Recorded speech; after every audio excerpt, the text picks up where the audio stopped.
Praise the Lord, my lords, the Louons le mightiest, Seigneur, mightiest mes prophets, seigneurs les Lord. plus puissants et plus puissants prophètes du Seigneur. Blessed people, Bien un peuple béni, at lunchtime, probably à l'heure du 20 déjeuner, minutes probablement or so, à 20 minutes, or 20 minutes or so to 2 p.m. 20 East African minutes time. de 14 heures de Now, l'Afrique the de Lord has l'Est. spoken Maintenant, about l'Éternel the a mansion parlé au and the sujet eternal state, de la demeure the et l'état eternal home of the éternel, righteous. la demeure And this is a éternelle des very, justes. very powerful disposition Et of c'est une help disposition très très and grace importante the Lord has brought to de this notre generation. aide et de la grâce que le Seigneur a apportée à cette thing. génération. Et aujourd'hui, je voudrais traiter d'une The chose, cost of salvation le prix du that the Lord salut laid before que l'Éternel a mankind, that they établi may be devant able to l'humanité access afin qu'il soit capable d'avoir accès à cette me. demeure éternelle qu'il m'a montrée. The Bible speaks very La Bible clearly parle très in the book clairement of 1 Peter, dans le livre de 1 Pierre, 1 Peter 1 Pierre, chapter 1. le chapitre The 1. Bible is very clear in La 1 Bible est Peter très chapter claire 1 dans 1 Pierre, le chapitre on 1, the cost of salvation. sur le prix du salut. If you turn with it, 1 Peter chapter 1, Si vous allez avec moi dans 1 Pierre, le chapitre 1, à partir du verset 17, it says the following. il dit ce qui suit. It says, again, 1 Peter chapter Il 1, dit verse encore dans 17, 1 Pierre, le chapitre 1, à partir Since du you verset call on a 17, Father who judges et si each vous invoquez person comme Père celui qui and juge their work selon impartially, l'œuvre de again, chacun since you impartialement, call on a Father who encore, et si judges vous invoquez comme each Père person or celui each qui person's juge work selon l'œuvre de impartially, chacun or each person and impartialement, their work ou impartially, chacun avec son œuvre impartialement, live out your sans time acception as de foreigners personne, here on the earth, conduisez-vous avec in crainte reverent fear of the pendant Lord. le temps de votre pèlerinage, For you know that it was not with sachant que perishable ce n'est things, pas par des choses such as silver périssables, or gold, par de l'argent ou that de you were l'or, redeemed que from vous your avez empty été way of rachetés life, de la vaine that you manière de inherited vivre from your que vous ancestors, avez hérité de vos but it pères, was by the precious mais blood par le of sang Christ, précieux de a Christ, lamb without comme blemish d'un or agneau sans defect. défaut et sans tache, He was chosen before the creation of the world, prédestiné avant la but fondation was du revealed monde in these last times et for manifesté your à la sake. fin des temps So à he's cause de saying very vous. clearly to you Donc il est en before train you de go dire back to your très clairement offices à vous, at avant your que vous ne lunchtime, puissiez continuer à votre that heure de you déjeuner, should give due consideration que vous devriez donner la cost, considération due the au estimation prix, of the work, l'estimation of the de price l'œuvre du that was Christ paid for you qui a été to be payée pour able vous, to be born pour que vous again. soyez capable de But in naître your- de in your nouveau. Christian salvation, Mais that dans has to votre be a salut navigator chrétien, cela in doit your life, être un a navigateur constant dans alarm. votre It's vie. like an alarm clock that rings Une every horloge other minute, d'alarme, every c'est other comme une hour, alarme every qui other sonne à second, chaque minute, à chaque heure, alerting you that are you en train de aware vous alerter. of the Êtes-vous price, the au courant estimation of the cost that du purchased prix, you? de l'estimation de la croix qui vous a racheté? Il dit ici Perishable que things nous ne that the sommes church pas is rachetés focused par on des right now, choses mankind is périssables focused on. sur lesquelles No. He said l'Église, we were purchased l'humanité est concentrée. by the Il dit non, que nous eternal sommes blood of rachetés Christ. par le sang éternel de Christ. The Christ that is without blemish and Le without defect. Christ qui est sans You know, défaut the blemish et is sans something tache. Vous savez, you get la at tache birth. est quelque chose Defect is dont something you vous get on the avez way. Now when you're born, à la naissance. But Le it was défaut, pure. c'est quelque chose. Le défaut, was c'est quelque holy chose que vous without avez à la defect. naissance. Et la tâche, c'est and lorsque at this time, before you vous go back êtes to your né. offices, I want to Et remind you il dit que that vous devez very être fact, pur. Et je voudrais vous that rappeler considering the price, que considérons le the price of prix, redemption, le prix de la that rédemption, redemption price that que God le prix paid de la rédemption que should Dieu a act as a payé motivation devrait agir comme une and a motivation serious awakening et and un a réveil serious sérieux for you out et there une who are alarme Christians, sérieuse who pour profess to vous be born qui êtes again, des chrétiens, that if qui you consider dites the être nés de redemption nouveau, cost que vous devez considérer le prix de rédemption, that God paid le coût de rédemption que Dieu a payé pour vous racheter. Ça devrait être une motivation, une alarme très sérieuse pour vivre votre vie chrétienne, juste considérant le prix seul que Christ Jésus, Dieu, est descendu pour payer pour nous. Son sang, il a versé son sang pour vous, afin qu'à tout moment de votre vie, ça doit être un réveil. Comme vous allez dehors, vous vivez, vous évangélisez, comme vous enseignez dehors, là, l'évangile, où vous êtes dans votre œuvre, au travail, dans les places de marché, chercher les chrétiens que le prix de la rédemption, le coût de la rédemption qui a été payé, Dieu a payé pour vous racheter, devrait véritablement être un acte, une motivation et un appel sérieux pour que vous puissiez vivre une vie chrétienne. Et dans cette heure de déjeuner, nous pourrions avoir commencé plus tôt, mais j'ai eu une réunion.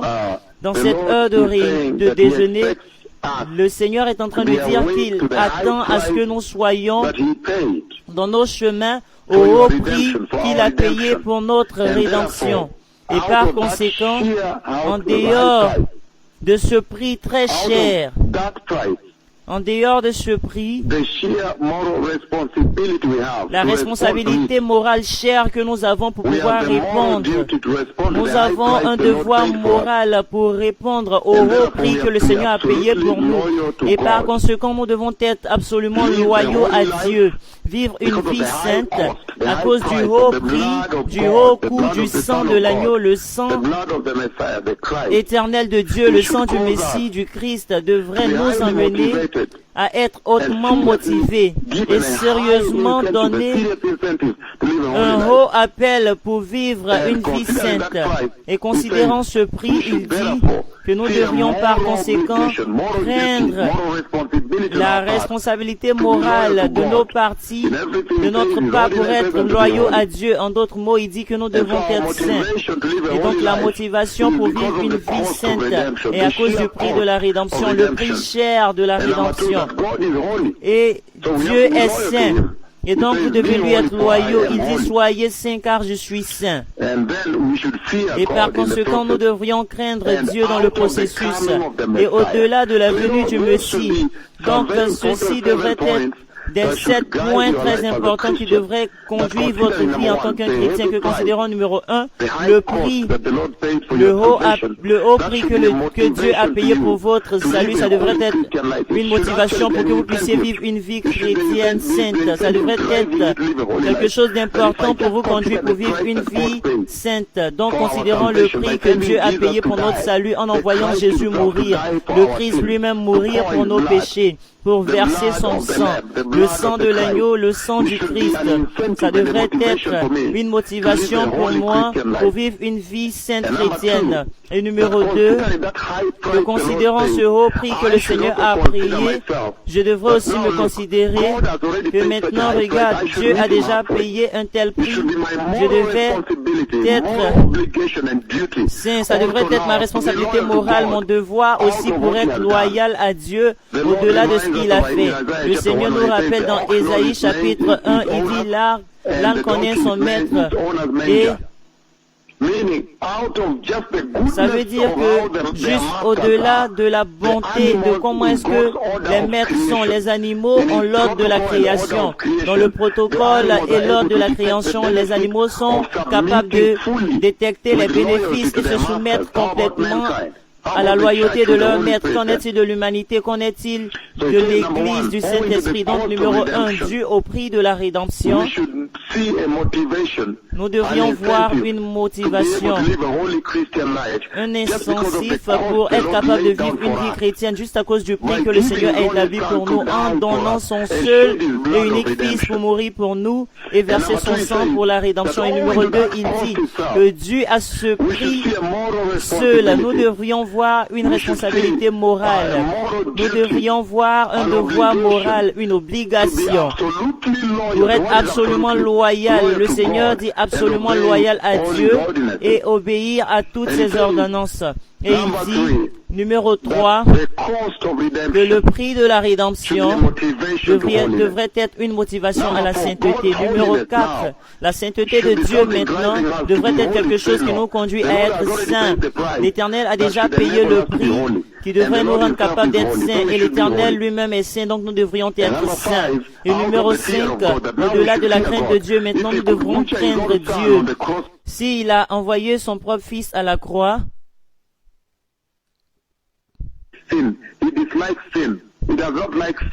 il n'aime pas le péché, il n'a pas aimé le péché, il n'aime pas le péché. Alors nous devrions craindre Dieu. Et numéro 5 ou numéro 6, c'est que au-delà de la venue du Messie, que nous devrions considérer que le Messie arrive, nous devrions être motivés pour vivre une vie chrétienne sainte. Et le Seigneur est en train de dire qu'il nous a rachetés de l'esclavage du péché et de la vie pécheresse que nous vivions. Une vie de péché et le mal dans cette vie est totalement vide parce que ça conduit à rien. Vous avez déjà toutes ces choses de l'immoralité qui arrivent. Une vie de corruption, c'est une vie vide. Toutes choses que vous êtes en train de chercher, vous avez plus d'argent, mais vous n'avez pas de satisfaction. Ce monde, le mensonge que vous voyez dans l'église et aussi dans le monde, il dit l'esclavage à une vie pécheresse vide, une vie de péché sainte de ce monde. C'est ce que, lorsque vous lisez cette écriture, c'est ce que ça veut dire de la vie vide. Il dit qu'il nous a libérés de la vie vide que nous avons héritée de nos ancêtres. Et il dit qu'il nous a aussi libérés de la malédiction.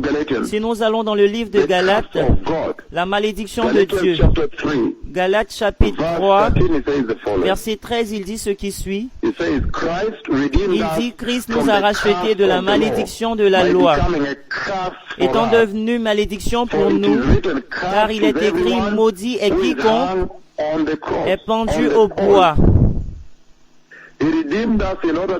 Il nous a rachetés afin que la bénédiction d'Abraham eût pour les païens son accomplissement en Christ Jésus et que nous reçussions par la foi l'Esprit qui avait été promis.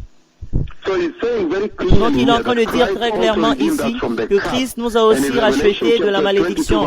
Et dans Apocalypse 22, on voit qu'il a repris, il a retiré la malédiction à cause de ce que Christ a fait à la croix. Il nous a rachetés de ce qui est corruptible, de périssable, mortel, du corps périssable, corrompu, afin que nous puissions avoir un corps éternel glorieux. Donc ceci est très puissant, peuple béni. L'Éternel est en train de dire que le salut que nous avons est une chose précieuse et que la chose la plus précieuse sur la terre est le sang de Jésus. Mais il ne nous a pas rachetés par l'or, l'argent de ce monde, la terre. Les gens combattent pour acheter des terrains. Non. Il dit, la chose la plus précieuse, c'est le sang de Jésus qui nous a rachetés et qui nous a rachetés pour l'éternité. Le prix du salut, il dit, le prix du salut devrait être capable de nous faire comprendre la valeur de notre compte à Dieu, de notre responsabilité à Dieu et être capable de nous illuminer la délusion du péché dans ce monde. Que le péché emmène le vide de la vie. Ça, c'est la crainte de Dieu. Le prix du salut devrait nous emmener à être révérents à Dieu. Nous devrions craindre le Seigneur au-delà de combien ce qu'il a payé pour nous. Et vous voyez très bien dans Apocalypse chapitre 1, verset 5.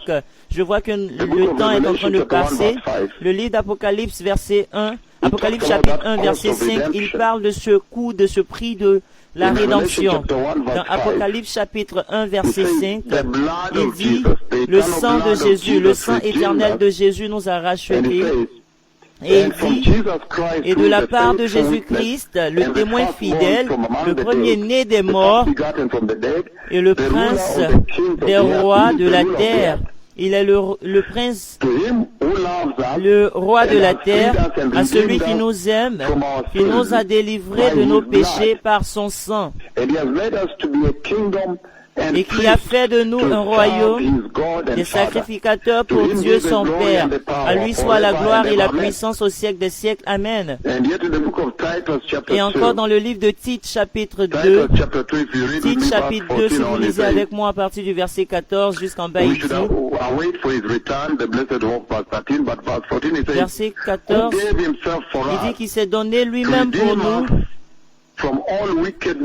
afin de nous racheter de toute iniquité et de se faire un peuple qui lui appartienne, purifié par lui et zélé pour les bonnes œuvres.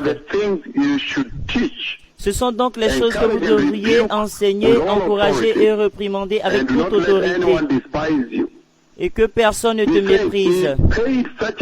Il dit qu'il a payé un tel prix pour nous racheter en dehors de la méchanceté et de nous purifier par le sang, afin que nous soyons un peuple qui lui appartient. Et donc, quand on lit le livre de Apocalypse 1:5 de ceci, on voit clairement que le sang éternel de Jésus nous a rachetés.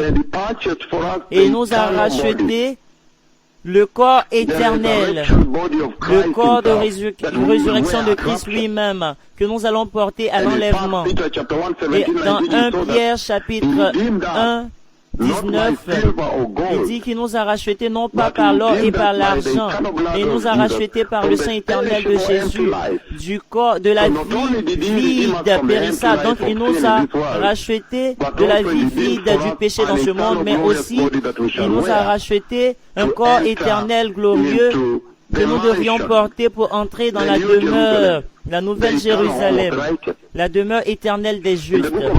Dans le livre de Actes, chapitre 20, verset 28, il continue à parler de comment est-ce que le sang de Jésus nous a rachetés. Actes, chapitre 20, verset 28, on va lire ensemble. Il dit ce qui suit, peuple béni. Le livre de Actes, chapitre 20, quand vous retournez dans vos bureaux, verset 28, il dit ce qui suit. Il dit, prenez donc garde à vous-même et à tout le troupeau sur lequel le Saint-Esprit vous a établi évêque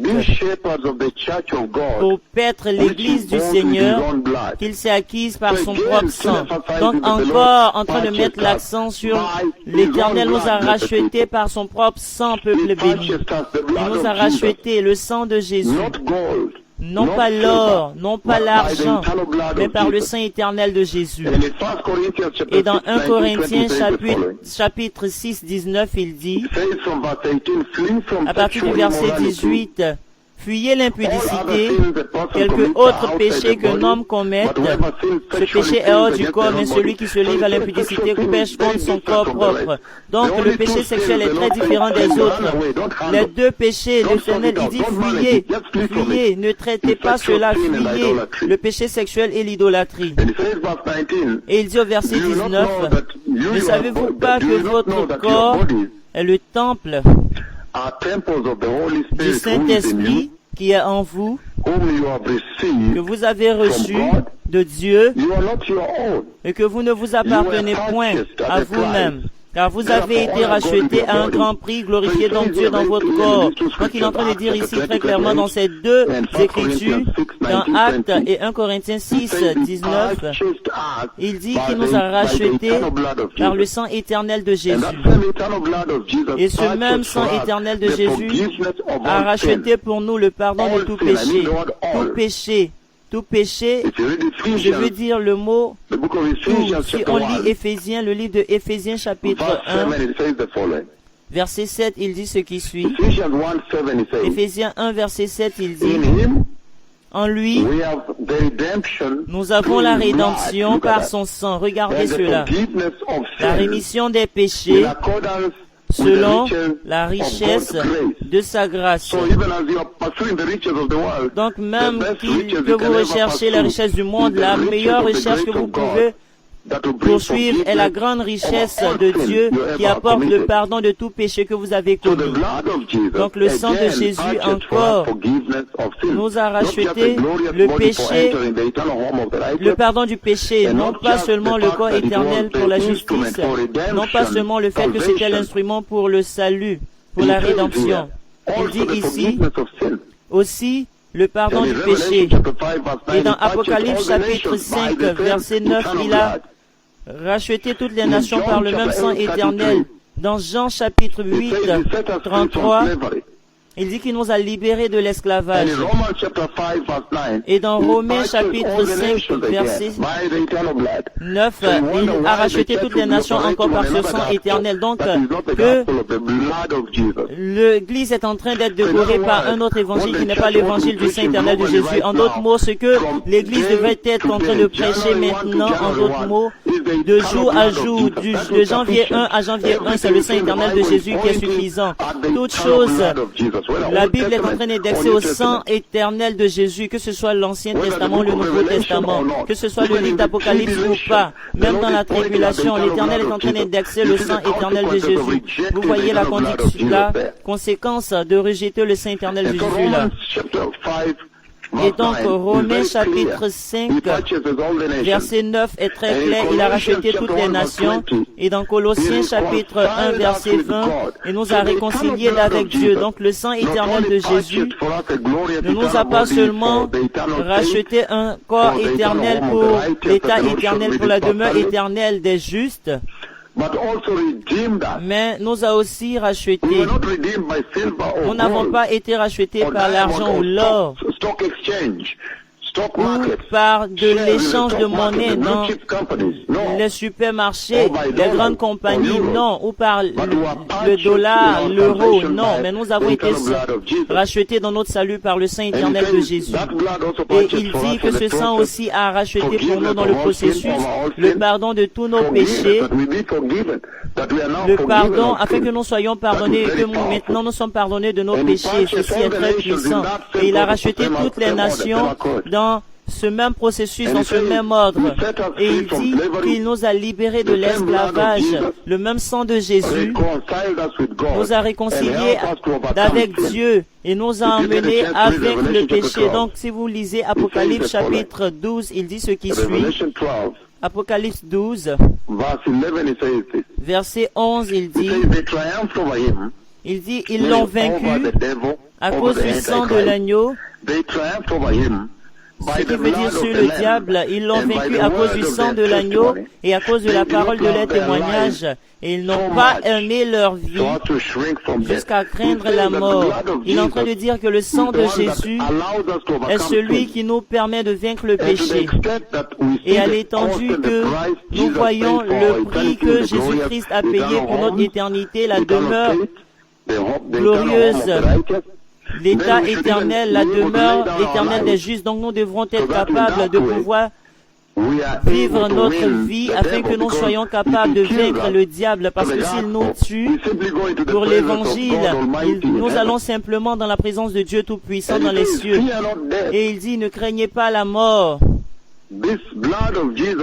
Ce sang de Jésus nous emmène à ne pas craindre la mort de ce corps mortel. Pourquoi? Parce que ce même sang a racheté pour nous un corps éternel et nous a rapprochés de Dieu et plus proche de lui.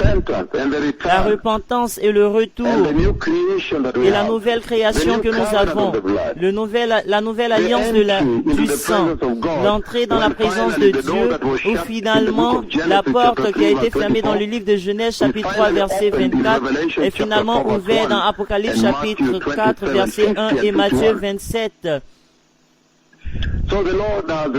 Donc l'Éternel nous a véritablement donné la conscience que nous devons maintenant centraliser le sang de Jésus dans notre vie, plus précisément dans les temps dans lesquels nous sommes. Et si nous ne le faisons pas, il y a des conséquences. L'Éternel utilise cela en tant qu'un avertissement.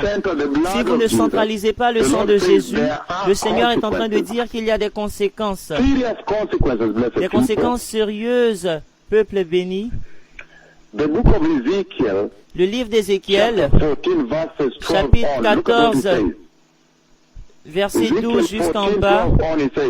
Ézéchiel 14, verset 12. Jusqu'en bas, il dit, la parole de l'Éternel me fut adressée en ces mots, Fils de l'homme, lorsqu'un pays pécherait contre moi, en se livrant à l'infidélité, encore, Fils de l'homme, lorsqu'un pays pécherait contre moi en se livrant à l'infidélité, et que j'entendrais ma main sur lui, si je brisais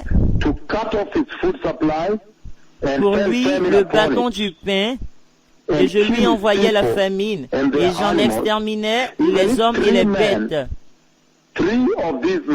et qu'il y eut au milieu de lui ces trois hommes, Noé, Daniel et Job. Ils sauveraient leur âme par leur justice, dit le Seigneur l'Éternel. verse 15 it says, Verset 15, il dit, si je faisais through the parcourir country, le pays par des that bêtes country féroces that qui le sinned against dépeupleraient, me, s'il devenait un désert, and ce they pays qui a leave it péché contre totally moi, childless, où personne ne passerait à cause de ces desolate. bêtes, so that no one can pass through it because of the beasts I've sent there.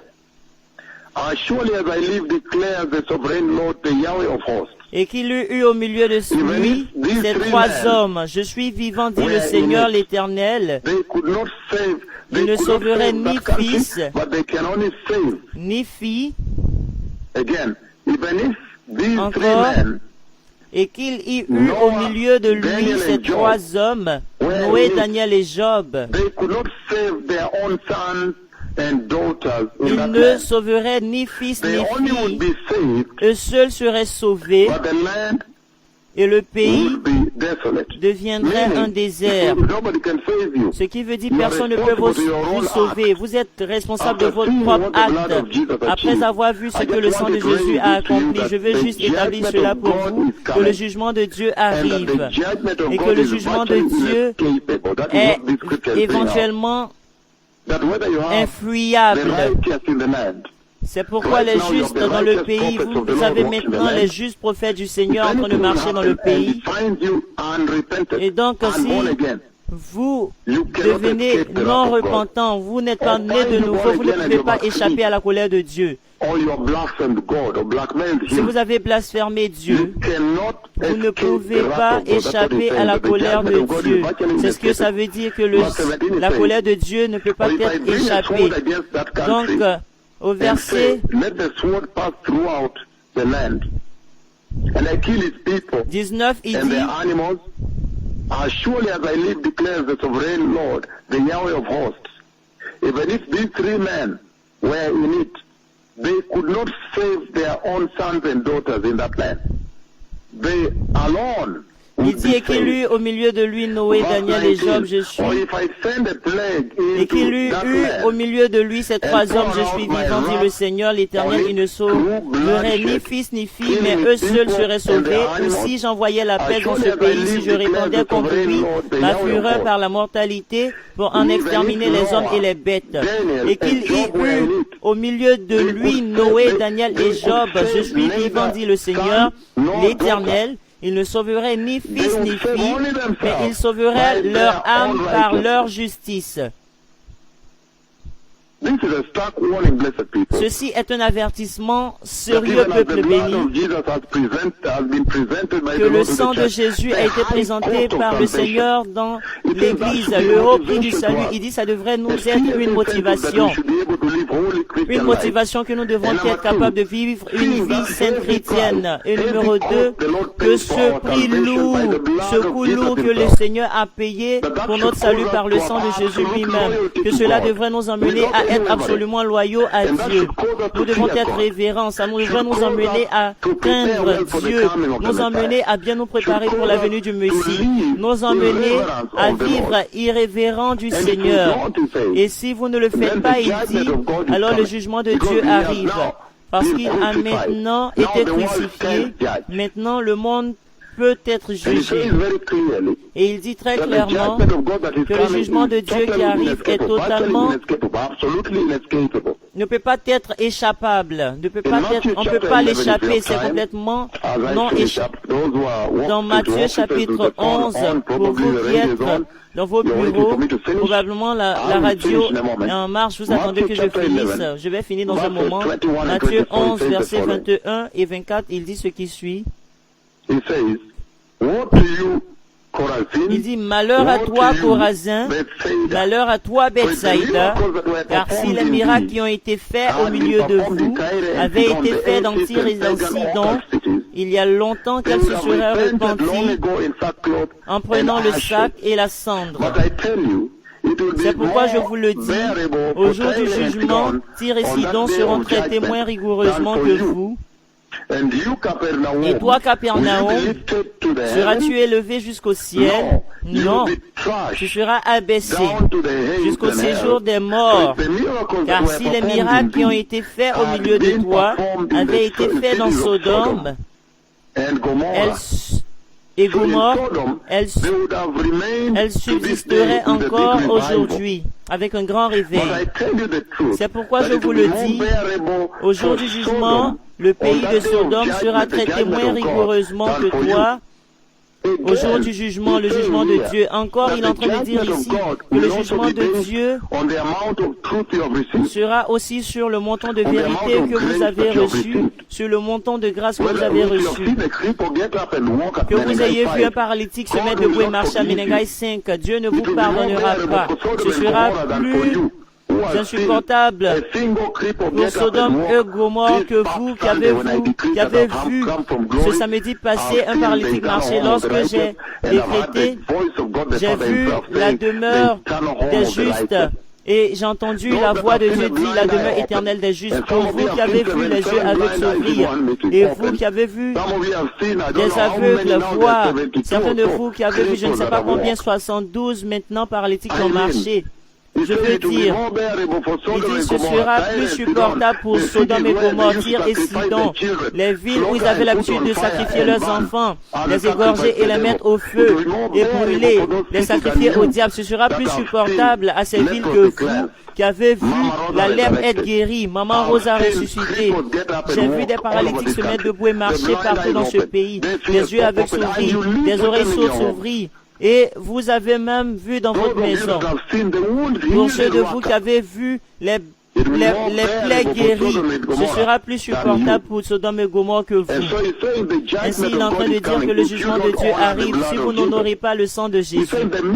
Il dit, le simple fait du Seigneur de retirer un tel prix lourd pour notre rédemption devrait être assez une motivation pour vous, pour être rapproché de la sainteté de Dieu, pour vivre une vie sainte, absolue, pour être absolument loyaux à Dieu, que Dieu vous a énormément aimé assez. Comment pouvez-vous manquer ce prix? Comment pouvez-vous vivre de telle manière alors que le chéri des cieux, le Christ, Dieu lui-même est parti pour vous mourir à la croix? Cela devrait vous emmener à avoir la responsabilité, une responsabilité morale pour être absolument loyaux et poursuivre la sainteté de Dieu, et devrait vous emmener à 100% poursuivre la sainteté à Christ dans votre vie et vous préparer pour le Messie, craindre Dieu car le jugement arrive, un jugement insupportable. Dans le livre de Actes chapitre 17, il dit ce qui suit. Actes chapitre 17, il dit ce qui suit. Actes 17, 30 et 31, il dit. Il dit le livre de Actes chapitre 17 verset 30. Dieu sans tenir compte des temps d'ignorance annonce maintenant à tous les peuples en tout lieu qu'il est à se repentir parce qu'il a fixé un jour où il jugera le monde selon la justice car l'homme qu'il a désigné, ce dont il a donné à tous une preuve certaine en le ressuscitant des morts, que c'est celui-là qui va juger la terre. Donc il est en train de dire que le jugement de Dieu sera basé sur la justice. Le jugement de Dieu sera basé sur la repentance. Que ceux qui vont rejeter la repentance et la justice, ce sera vous ne pourrez pas échapper le jugement. Si vous avez abusé, si vous refusez la repentance, c'est abuser le haut prix, le haut coût que le Seigneur a payé pour votre salut, peuple béni. Comment pouvez-vous faire une telle chose? Comment pouvez-vous rejeter un tel énorme salut, un tel énorme coût puissant que le Seigneur a payé pour votre salut? Parce que à cause de votre orgueil, vous ne voulez pas vous repentir. Et dans le livre de Psaume 96, il dit ce qui suit. The book of Psalm 96. Psaume 96. It says the judgment will be fair. Verse 3. Verset 3. The judgment will be fair. Il dit, it will be a fair judgment. Le jugement sera un jugement équitable. And that judgment will also be according to your works and Et your ce deeds. jugement sera aussi selon vos œuvres. You will judge each person according La to their Bible deeds. dit qu'il va juger chaque personne selon leurs œuvres. Cela est très clair dans la Bible. Dans Romains chapitre 2 verset 6. Romans chapter 2, 6 it says, Romains 2, verset 6, il dit the following. Il dit ce qui suit.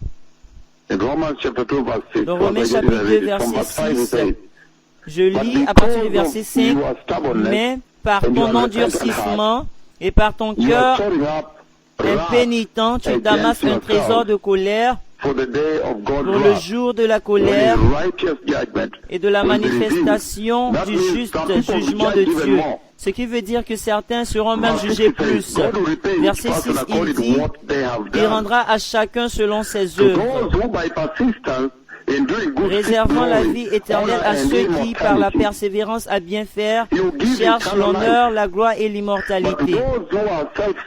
Mais l'irritation et la colère à ceux qui, par esprit de dispute, sont rebelles à la vérité et obéissent à l'injustice. Donc, il établit très clair que ce jugement sera aussi selon vos œuvres, selon ce que vous avez fait.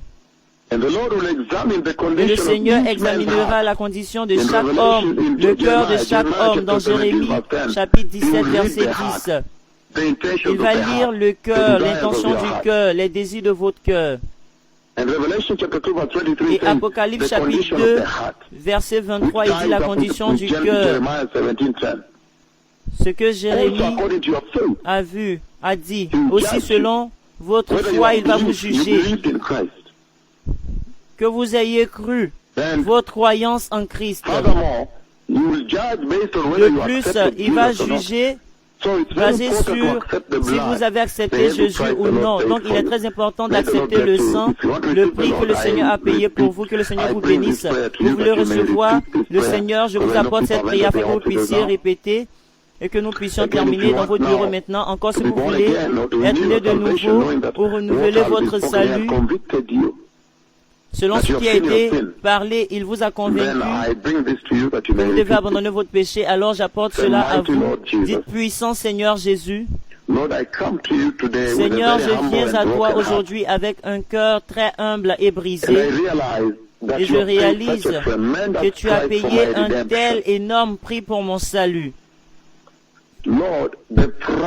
Seigneur, le prix, le coût de mon salut est le sang de Jésus-Christ, le Messie lui-même.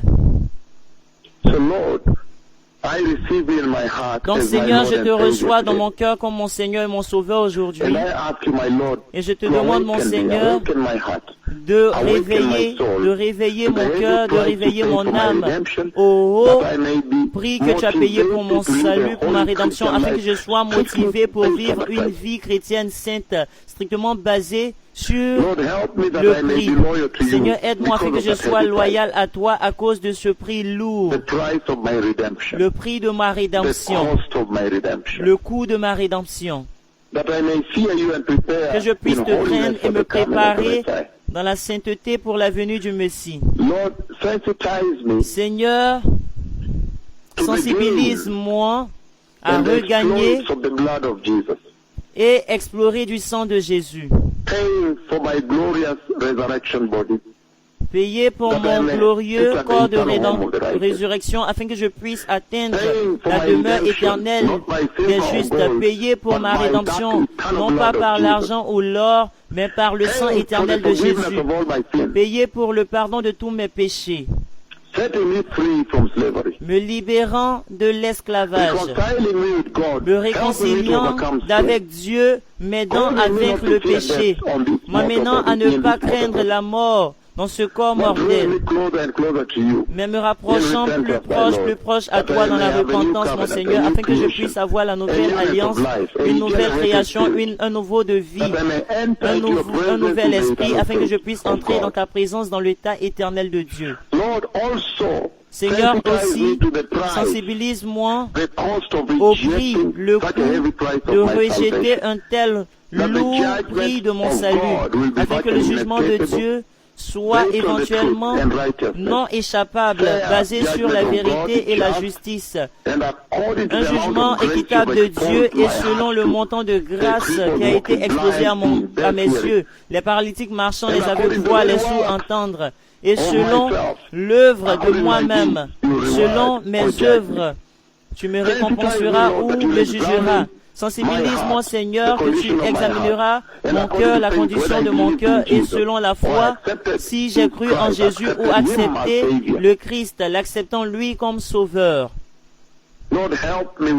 Seigneur, aide-moi avec le Saint-Esprit, afin que je sois sensible à tout ce qui est là-haut, toutes choses dites, et vivre une vie sainte chrétienne, et être capable d'entrer dans l'enlèvement de l'Église, et jamais entrer dans le lac de feu où il y aura des tourments, à chaque seconde, à chaque minute, des grincements de dents et des pleurs à cause de l'abus envers tes prophètes, parce qu'ils n'ont pas obéi à tes prophètes, parce qu'ils n'ont pas écouté ta voix, parce que cela a été très clair, ta voix, et même qu'ils ont marché avec toi, et ton ombre propre les a conduits. Seigneur, éloigne-moi de ce groupe de personnes désobéissantes qui seront déversées dans l'enfer, comme on tourne le barbecue. Seigneur, garde-moi du côté de l'enlèvement, du côté de l'obéissance, du côté de la sainteté et la justice et la repentance et la révérence et l'humilité et la crainte de Dieu. Dans le puissant nom de Jésus, je suis né de nouveau. Amen. Merci, le Messie revient, peuple béni. Soyez toujours prêts. Préparez-vous et vivez comme si cela pourrait être le moment où le Christ retourne. Toda Rabba, Shalom.